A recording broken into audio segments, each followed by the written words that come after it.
All right, you guys remember the show Dog the Bounty Hunter? Okay, um, everybody know he had a rough past and stuff, right?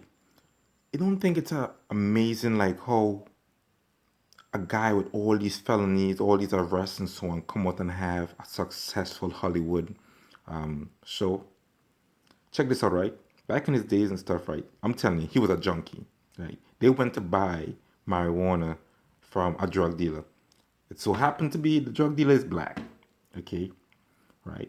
Well, he gonna claim he was in the car and stuff, right? We gotta start with, I gotta remember, right? Just like DMX and stuff, who got arrested for imposter a cop, yeah, posing as a cop and so on, trying to rob a drug dealer and so on. He got arrested and so on. Right? That's what these crackheads do, man. You know what I mean? They got their brain is so warped. You know what I mean? That all sense of morality is out the window, and they do a lot of nasty stuff, right? So they went to buy drugs from a black dude, and I mean, and shot him. So think about it, right? They went to rob him. Okay, you gotta use your common sense for a second. They went to rob him. That's how crackheads move, man. You know what I mean? It's no different if it's from the urban community or from the country community, man. You know what I mean, crackheads are crackheads. Okay, this dude come and turn around and have his own successful show and stuff, man. Right? And then when you talk about his past and stuff, he will talk about like, yeah, I unjustify the killing and stuff, like, because he always talk about like he does. I used to watch Dog the Bounty Hunter because my father-in-law loved him and so on. I fell in love with Dog the Bounty Hunter and so on.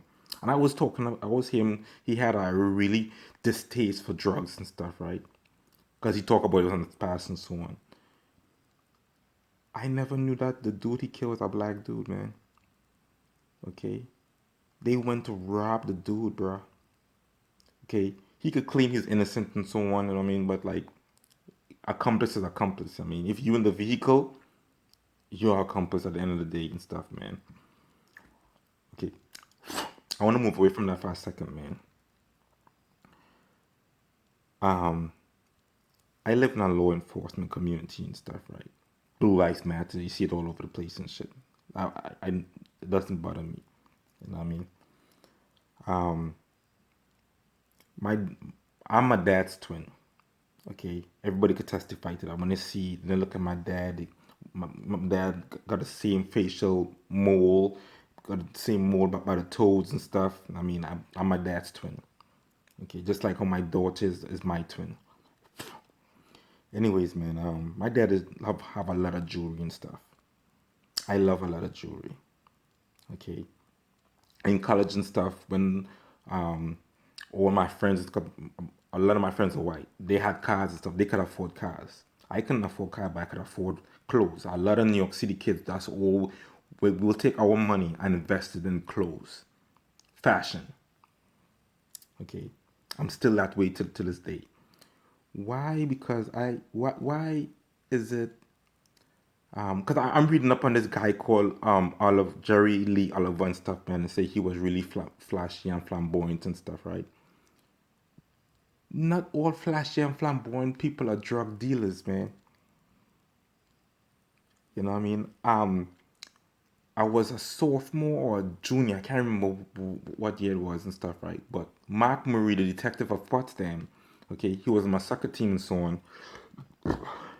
He stepped to me one time and he's like, come on, my mom bought me a Sherlin, okay? I bought the Tims to match the jacket and so on. So the same color tint on the jacket, my boots matched it up and so on perfectly and stuff, right? He stepped to me and said like, he was being polite though. He wasn't insulting me. Like, man, you look so fresh, man. You look like a pimp. You know what I mean? You know, um, I, I didn't, I'm looking back at it, man. It wasn't an insult. A pimp is not an insult. And I mean, probably he was just trying to say like, man, you look so out of the ordinary, man. You know what I mean?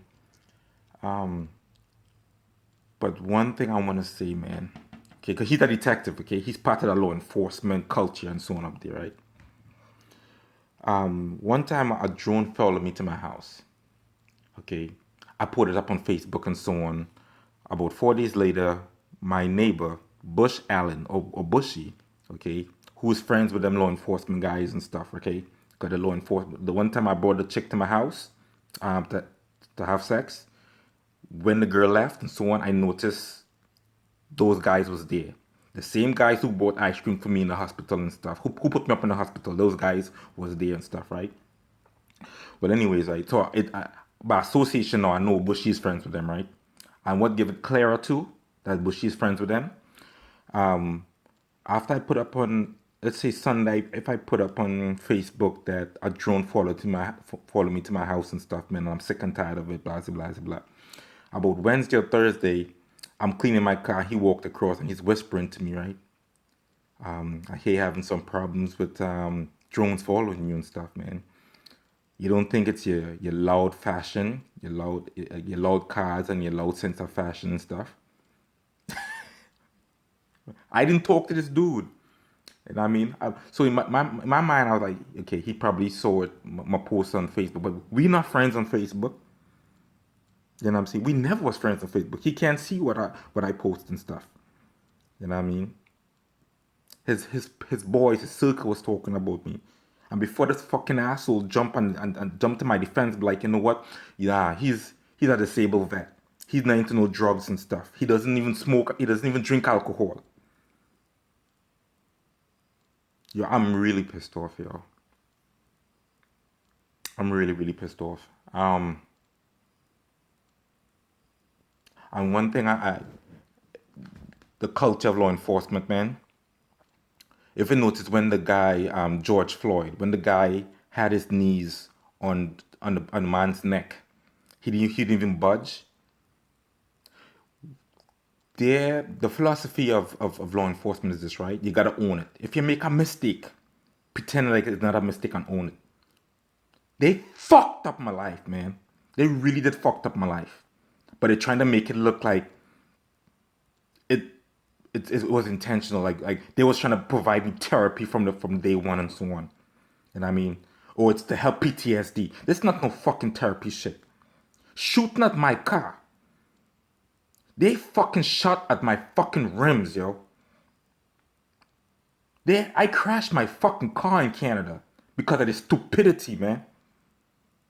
If they think about it for a second, right? If they was not on my ass, I will still be married today. They damaged my 6 of my radios. I go into the Inspector General office. I to a CID. Okay, they knew I was complaining about. They know about my online activity. If they could see what I'm purchasing on eBay and tell me about it and acknowledge it, that should establish that they are on my ass and should have backed off and like, you know what, this dude is clean. There's nothing warranted, anything constitutionally warranted for us to be on his ass. And I'm thinking to myself, man, I kind of, I'm mixing up my demonic spiritual world with my physical world. And I'm here to questioning, like trying to get clarity. They're gonna crash and burn. And that's why, man, as a as an American citizen, man, I say defund the police system, man. Go all the way to the FBI, go all the way to Homeland Security, defund them all.